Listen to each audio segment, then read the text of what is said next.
WB home tutor চ্যানেলে তোমাদের স্বাগতম। আজ আমি তোমাদের দশম শ্রেণীর কোর্স থেকে 8 অর্থাৎ লম্ববৃত্তাকার চৌং অধ্যায়ের অঙ্কগুলিকে খুব সহজেই বোঝানোর চেষ্টা করব। তো যারা এখনও এই ভিডিওর আগের পার্ট দেখোনি, ডিসক্রিপশন বক্সে থাকা লিঙ্ক থেকে তোমরা আগের পার্ট দেখে নিতে পারো, কিংবা চ্যানেলের প্লেলিস্ট সেকশানে গিয়ে সেখান থেকেও তোমরা আগের পার্ট দেখে নিতে পারো। তো ভিডিও শুরু করার আগে যারা এখন আমার চ্যানেলটিকে সাবস্ক্রাইব করোনি, সাবস্ক্রাইব করে পাশে থাকা বেল আইকনে অল নোটিফিকেশন অন করে রেখো আমার প্রত্যেকটি ভিডিও সবচেয়ে আগে দেখার জন্য। তো আগের পার্টে আমরা 12 পর্যন্ত অঙ্কগুলিকে খুব সহজেই বুঝিয়েছিলাম। এখন 13 অঙ্ক কী বলছে দেখো।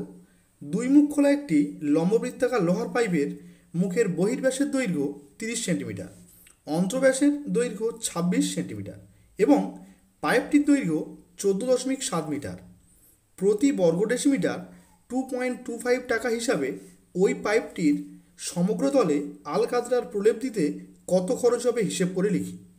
তাহলে অঙ্কে বলছে একটি দুমুখ খোলা পাইপ যার বহির্ব্যাসের দৈর্ঘ্য দেওয়া আছে 30 সেন্টিমিটার, অন্তর্ব্যাসের দৈর্ঘ্য দেওয়া আছে 26 সেন্টিমিটার এবং পাইপটির দৈর্ঘ্য অর্থাৎ উচ্চতা দেওয়া আছে এখানে 14.7 মিটার। অঙ্কে কী বলছে, প্রতি বর্গ ডেসিমিটার 2.25 টাকা হিসাবে ওই পাইপটির সমগ্র তলে আলকাতরার প্রলেপ দিতে কত খরচ হবে হিসেব করে লিখি। তাহলে প্রথম কাজ, আমার পাইপটির সমগ্র তলের ক্ষেত্রফল নির্ণয় করতে হবে, আর সেই সমগ্রতলের ক্ষেত্রফল যত বেরোবে তার সঙ্গে আমরা 2.25 টাকা হিসাবে গুণ করলে আমাদের মোট কত খরচ পড়বে সেটা আমরা পেয়ে যাব। তো প্রথমেই অঙ্কে দেওয়া আছে কি, পাইপের বহির্ব্যাসের দৈর্ঘ্য অর্থাৎ পাইপটির বহির্ব্যাসের মান দেওয়া আছে। তো প্রথমেই আমরা বহির্ব্যাস থেকে বহির্ব্যাসার্ধকে নির্ণয় করব। তাই কি লিখব, পাইপটির বহির্ব্যাসার্ধ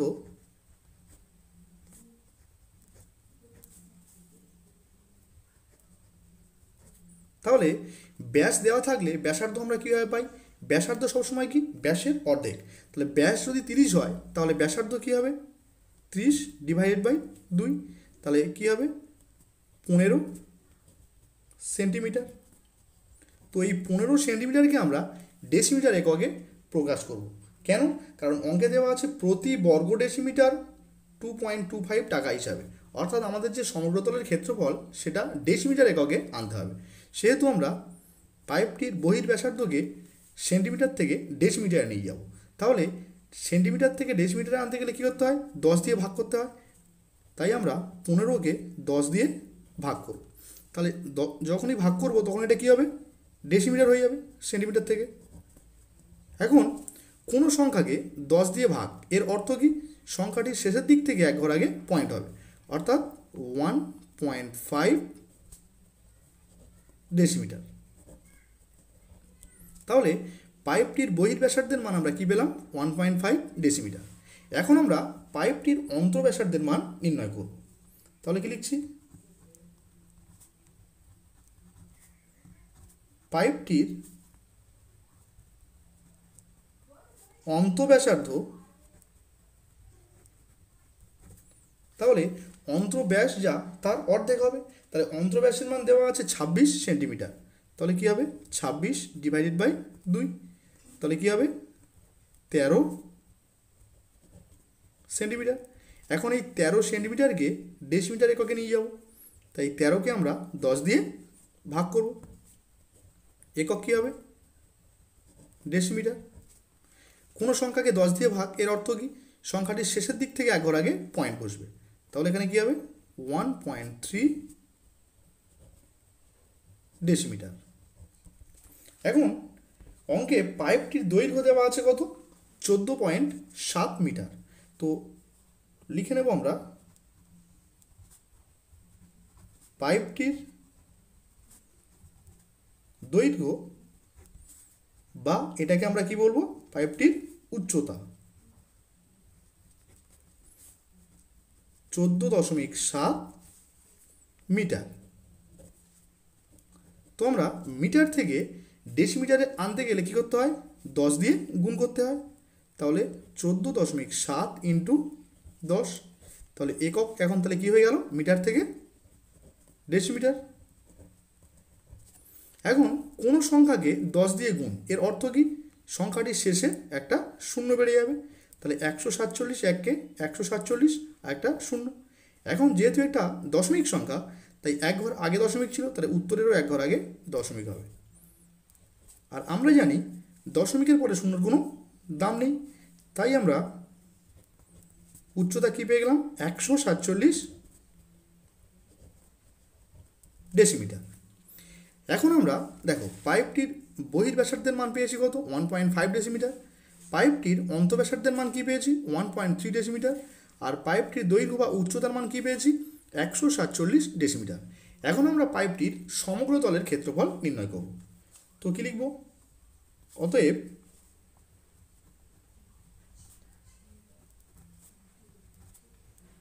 পাইপটির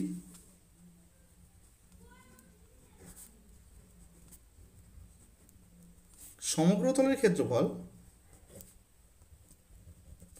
দেখো দুমুখ খোলা কোনো পাইপের সমগ্র তলের ক্ষেত্রফল নির্ণয়ের সূত্র আমরা কি জানি, 2 পাই r1 plus r2 into H plus 2 পাই r1 square minus r2 square, একক কী হবে, বর্গ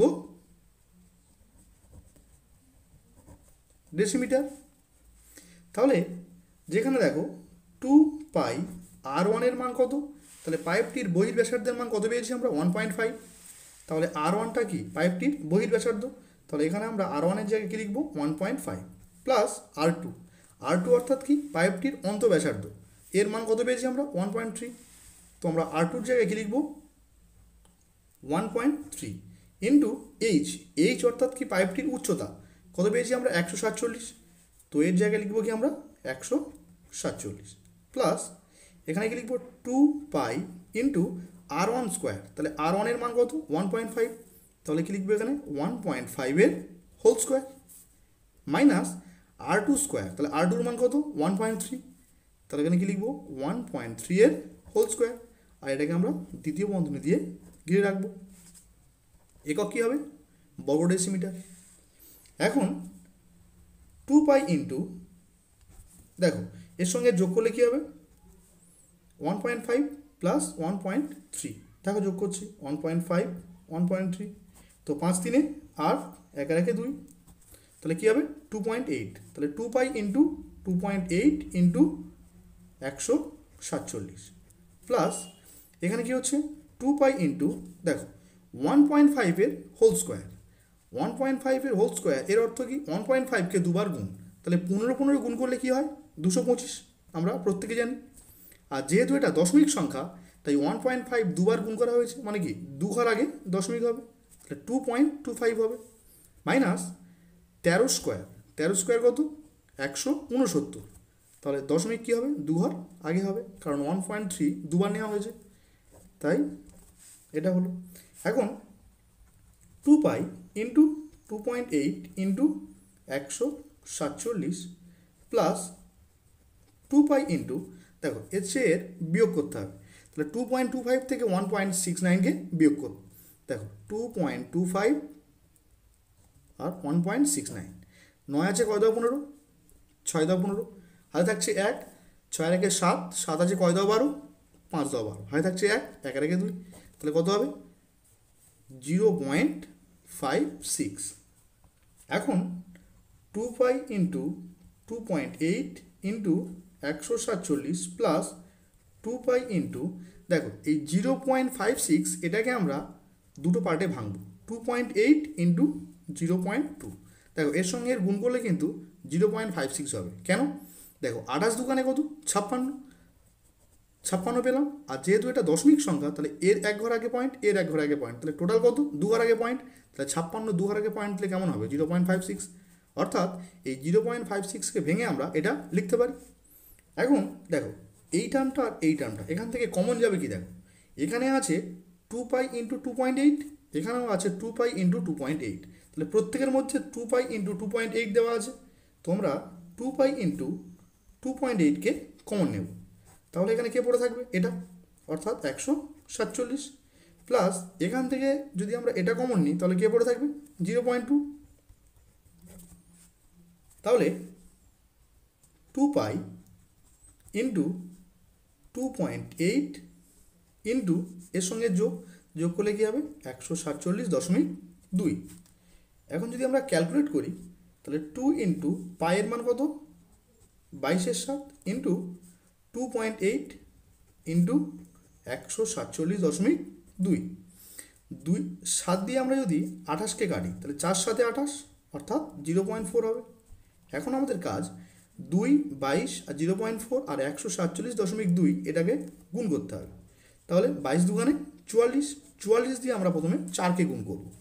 তাহলে 44 4-এ কত হচ্ছে 4 4-এ 16 6 হাই থাকছে 1, 4 4-এ 16 1-এ 17 অর্থাৎ 176 হলো।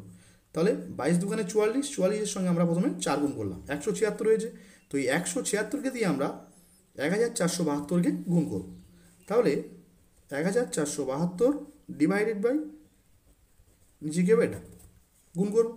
তো 6 2-এ 12 2 হাই থাকছে 1, 6 7-এ 42, 42-এর 1-এ 43-এর 3 হাই থাকছে 4, 4 6 24-এর 4-এ 28, 28-এর 8 হাই থাকছে 2, 6 1-এ 6 আর 2-এ 8 ইন্টু 7 2-এ 14 4 হাই থাকছে 1, 7 7 49, 50-এর 0 হাই থাকছে 5, 4 7-এ 28, 29 30 31 32 33, 33-এর 3 হাই থাকছে 3, 7 1-এ 7 আর 3-এ 10 ইন্টু 2 1-কে 2, 7 1-কে 7, 4 1-কে 4, 1 1-কে 1। তো এখন কি করব যোগ করব। তাহলে 2 4 3-এ 7, 8 2-এ 10-এর 0 হাই থাকছে 1, 7 3-এ 10 আর 8-এ 18 আর 1-এ 19-এর 9 হাই থাকছে 1, 4 1-এ 5, 1 1-এ 2। তাহলে কি পেলাম 259072। দেখো এখন এটা দশমিক সংখ্যা ছিল, এটা দশমিক সংখ্যা ছিল। তাহলে এর এক ঘর আগে পয়েন্ট, এর এক ঘর আগে পয়েন্ট, তাহলে মোট ক ঘর আগে পয়েন্ট 2 ঘর আগে পয়েন্ট। তাহলে শেষের দিক থেকে আমরা 2 ঘর আগে পয়েন্ট দেবো।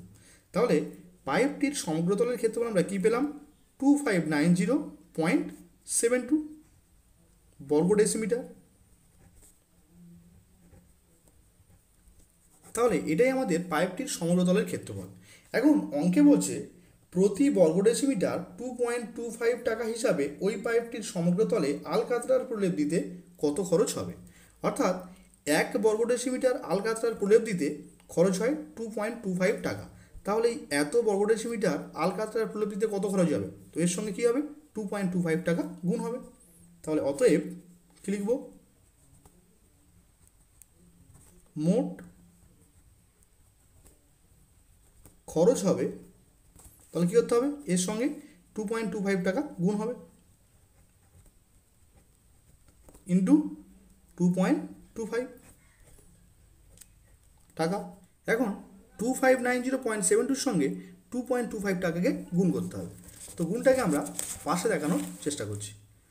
তাহলে কী হবে 2590.72 এটাকে দিয়ে আমরা কী গুণ করব 225। তাহলে ধরো দশমিক নেই, তাহলে সেভাবে আমরা গুণ করব। তো 5 দিয়ে প্রথমে গুণ, তো 5 2-এ 10-এর 0 হাই থাকছে 1, 5 7-এ 35 আর 1-এ 36-এর 6 হাই থাকছে 3, 5 0 0 3 বসে গেল, 5 9-এ 45-এর 5 হাই থাকছে 4, 5 5-এ 25 আর 4-এ 29-এর 9 হাই থাকছে 2, 5 2-এ 10 আর 2-এ 12। এখন আমরা 2 দিয়ে গুণ করব। তাহলে 2 2-এ 4, 7 2-এ 14 4 হাই থাকছে 1, 2 0 0 আর 1 বসে গেল। তাহলে 9 2-এ 18-এর 8 হাই থাকছে 1, 5 2-গুণে 10 আর 1-এ 11-এর 1 হাই থাকছে 1, 2 2-গুণে 4 1-এ 5। তাহলে আবারও 2 গুণ হবে, অর্থাৎ এই সংখ্যাটি আসবে। তো এই সংখ্যাটাকে আমরা পিছন দিক থেকে বসাতে থাকছি। এখন আমরা কী করব যোগ করব। তাহলে 0 বসে গেল, 6 আর 4-এ 10-এর 0 হাই থাকছে 1, 4 4-এ 8, 8 আর 3-এ 11, 11 আর 1-এ ছিল 12, 12 2 হাই থাকছে 1, 5 4-এ 9 1-এ 10 আর 1-এ 11-এর 1 হাই থাকছে 1, 9 10 18 আর 1-এ 19-এর 9 হাই থাকছে 1, 8 2-এ 10 আর 1-এ 11 আর 1-এ 12 2 হাই থাকছে 1, 5 6 7 8 আর এটা 5 বসে গেল। তাহলে উত্তর কী হবে দশমিক ক ঘর আগে হবে, দেখো এখানে 2 ঘর এখানে 2 ঘর, তাহলে মোট ক ঘর আগে 4 ঘর আগে। তাহলে 1 2 3 4 4 ঘর আগে পয়েন্ট হবে। আর আমরা জানি দশমিকের পরে শূন্যর কোনো দাম নেই, তাহলে এই শূন্য দুটো কী হবে, কেটে যাবে। তাহলে উত্তর কী হবে, 5829.12। তাহলে এখানে অ্যান্সার কী হবে, 5829.12 টাকা। তো এটাই আমার নির্ণীয় অ্যান্সার। এখন 14 অঙ্ক কী বলছে দেখো, একটি দুই মুখ খোলা লোহার লম্ববৃত্তাকার ফাঁপা চোঙের উচ্চতা 2.8 মিটার, চোঙটির অন্তর্ব্যাসের দৈর্ঘ্য 4.6 ডেসিমিটার এবং চোঙটি 84.48 ঘন ডেসিমিটার লোহা দিয়ে তৈরি হলে চোঙটির বহির্ব্যাসের দৈর্ঘ্য নির্ণয় করি। অর্থাৎ অঙ্কে দেওয়া আছে একটি দুমুখ খোলা লোহার লম্ববৃত্তাকার ফাঁপা চোঙ দেওয়া আছে, যার উচ্চতা দেওয়া আছে 2.8 মিটার। আর কি বলছে, চোঙটির অন্তর্ব্যাসের দৈর্ঘ্য 4.6 ডেসিমিটার, অর্থাৎ ভিতরের ব্যাস দেওয়া আছে কত, 4.6 ডেসিমিটার। আর কি বলছে, চোঙটি 84.48 ঘন ডেসিমিটার লোহা দিয়ে তৈরি। এখানেই বলছে এই যে ঘন ডেসিমিটার একক দেওয়া আছে, অর্থাৎ চোঙের কী দেওয়া আছে, এটা আয়তন। তো প্রথমেই আমরা চোঙটির আয়তনকে নির্ণয় করব। তাই আয়তনের একক কী দেওয়া আছে, ঘন ডেসিমিটার। তাই এখানে প্রত্যেকটি মান ঘন ডেসিমিটার অর্থাৎ ডেসিমিটার এককে আমরা প্রকাশ করব। তো প্রথমে যেহেতু চোঙটির বহির্ব্যাসার্ধের দৈর্ঘ্য চেয়েছে, তো প্রথমে আমরা লিখে নেব, ধরি চোঙটির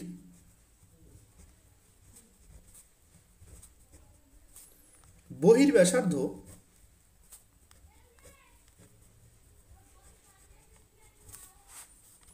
ইকুয়ালস টু আর ডেসিমিটার। তাহলে বহির্ব্যাসের মান চেয়েছে, আমরা বহির্ব্যাসার্ধকে আর ডেসিমিটার ধরে নিলাম। আর কি দেওয়া আছে, চোঙটির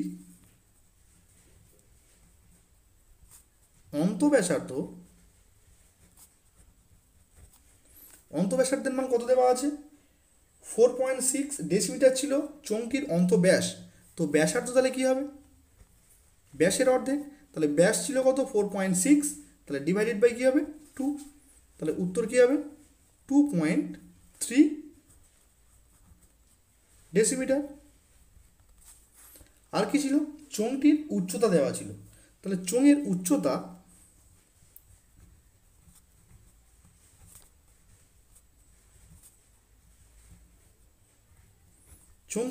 দেওয়া ছিল কত, 2.8 মিটার। তো 2.8 মিটার লিখে নিলাম। এখন আমরা এই মিটারটাকে ডেসিমিটার এককে কনভার্ট করব। তাহলে মিটার থেকে ডেসিমিটার আনতে গেলে কী করতে হয়, 10 দিয়ে গুণ। তাহলে 2.8 ইন্টু 10 লিখলাম। তাহলে একক কী লিখব, ডেসিমিটার। এখন 28 একে 28 আর একটা শূন্য, অর্থাৎ 280 হলো। যেহেতু এটা দশমিক সংখ্যা, তাই দশমিক এক ঘর আগে আছে, তাহলে উত্তরেরও এক ঘর আগে দশমিক হবে। আর আমরা জানি দশমিকের পরে শূন্যর কোনো দাম নেই, তাই এই শূন্যটাকে আমরা কেটে দেব। তাহলে একক উত্তর তাহলে কী হলো, 28 ডেসিমিটার।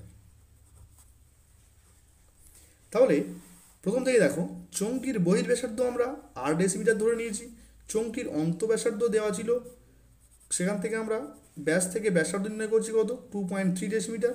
আর চোঙটির উচ্চতা অর্থাৎ এইচের মান কত ধরে নিয়েছি, 28 ডেসিমিটার। এখন আমরা এই চোঙটির আয়তন নির্ণয় করব। তাহলে অতএব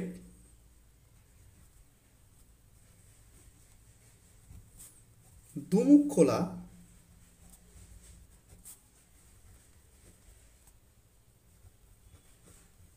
ফাঁপা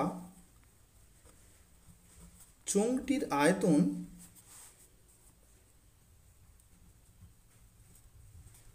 তাহলে দুমুখ খোলা ফাঁপা চোঙের আয়তন নির্ণয়ের সূত্র কি, pi into r1 square minus r2 square into H, যেখানে r1 কি চোঙটির বহির্ব্যাসার্ধের মান, r2 কি চোঙটির অন্তঃব্যাসার্ধের মান, আর এইচ কি চোঙটির উচ্চতা। তাহলে পাইয়ের মান কত, 22/7 ইন্টু r1 স্কোয়ার। তাহলে r1 স্কোয়ার অর্থাৎ কি চোঙটির বহির্ব্যাসার্ধ। তো চোঙটির বহির্ব্যাসার্ধকে আমরা কি ধরেছি, আর। তো r1-এর জায়গায় আমরা আর লিখব, তাহলে আর স্কোয়ার হবে, মাইনাস r2 স্কোয়ার। r2 মানে কি চোঙটির অন্তঃব্যাসার্ধ। তো চোঙটির অন্তঃব্যাসার্ধের মান আমরা কি নিয়েছি, 2.3। তো এখানে কি লিখব, 2.3 এর হোল স্কোয়ার ইন্টু এইচ।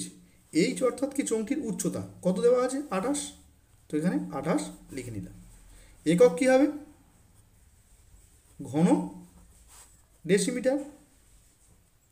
যেহেতু আমরা আয়তন নির্ণয় করছি তাই একক কী হবে, ঘন ডেসিমিটার। এখন যদি আমরা সিম্পলিফাই করি, দেখো 22/7 ইন্টু 8 পুরো টার্ম ইন্টু 28, তো এটাকে আমরা সাজিয়ে নিতে পারি 22/7 ইন্টু এর ঠিক পরে আমরা 28কে আনতে পারি ইন্টু এখানে কী হবে আর স্কোয়ার মাইনাস 2.3 এর হোল স্কোয়ার। এর অর্থ কি 2.3কে দুবার গুণ, তো আমরা 23কে দুবার গুণ করব। দেখো 3 3 9, 3 2 6 ইন্টু 3 2 6, 2 2 4, তাহলে যোগ করলে কী হবে 9 6 6 12 2, হাতে থাকছে 1, 4 একে 5, 529। আর এটা 23 ছিল না, কি ছিল 2.3, তাই দশমিক এর এক ঘর আগে এর এক ঘর আগে, তাহলে মোট ক ঘর আগে 2 ঘর আগে দশমিক হবে, তাহলে 5.29 হবে। তাহলে এখানে 5.29। এখন 7 দিয়ে 28 কাটলে কী হবে 7 4 28, তাহলে 4 2 8, 4 2 8 ইন্টু আর স্কোয়ার মাইনাস 5.29 ঘন ডেসিমিটার। তাহলে আমরা চোঙটির আয়তন কী পেলাম এটা, কিন্তু অঙ্কে বলছে চোঙটির আয়তন 84.48 ঘন ডেসিমিটার। তোমরা এখান থেকে কী লিখব,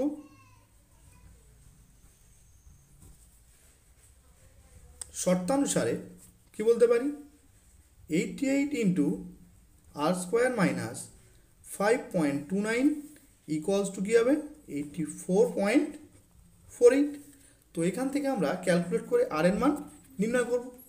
তাহলে এখানে দেখো আর স্কোয়ার মাইনাস 5.29 ইকুয়ালস টু, দেখো এই 88কে যদি আমরা বাঁ দিক থেকে ডান দিকে আনতে চাই তাহলে কী হবে এর নিচে নেমে যাবে, তাহলে কী হবে 84.48 ডিভাইডেড বাই 88। তো এটাকে আমরা সিম্পলিফাই করে কী লিখছি দেখো 84.48, এটাকে আমরা যদি দশমিক তুলতে চাই তাহলে কী হবে 84.48 ডিভাইডেড বাই, দেখো দশমিকের জন্য একটা 1 আর দশমিকের পরে যেহেতু দুটো সংখ্যা আছে তাই আমরা দুটো শূন্য নিয়ে নেব ইন্টু এটাকে আমরা 1/88 এইভাবে রাখলাম। এখন আমরা যদি এটাকে 11 দিয়ে কাটি, তাহলে 11 দিয়ে কাটলে কত হবে 8 11 88, এটাকে 11 দিয়ে কাটলে কত হবে 7 11 77,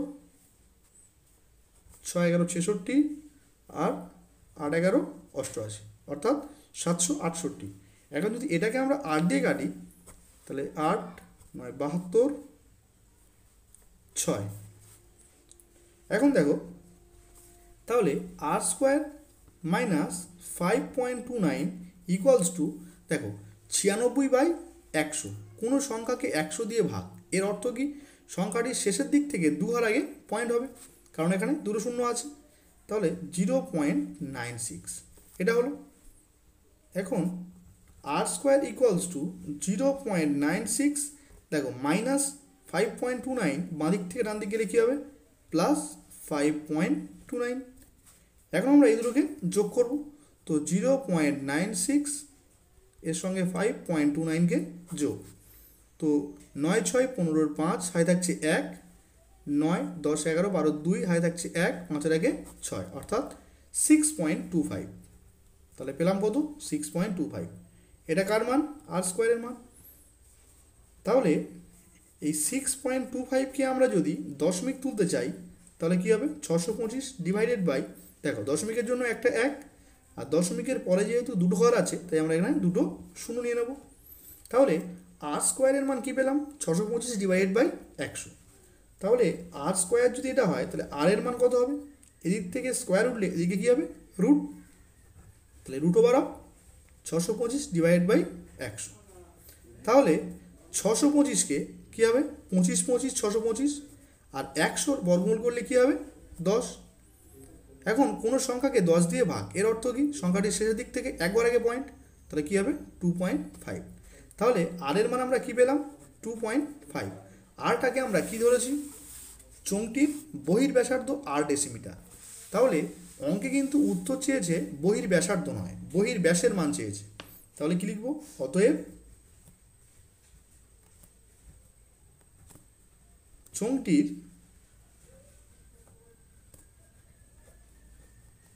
বহির্ব্যাস তাহলে ব্যাস সবসময় কী হয়, ব্যাসার্ধের দ্বিগুণ হয়। তাহলে ব্যাসার্ধ ইন্টু 2। একক কী হবে, ডেসিমিটার।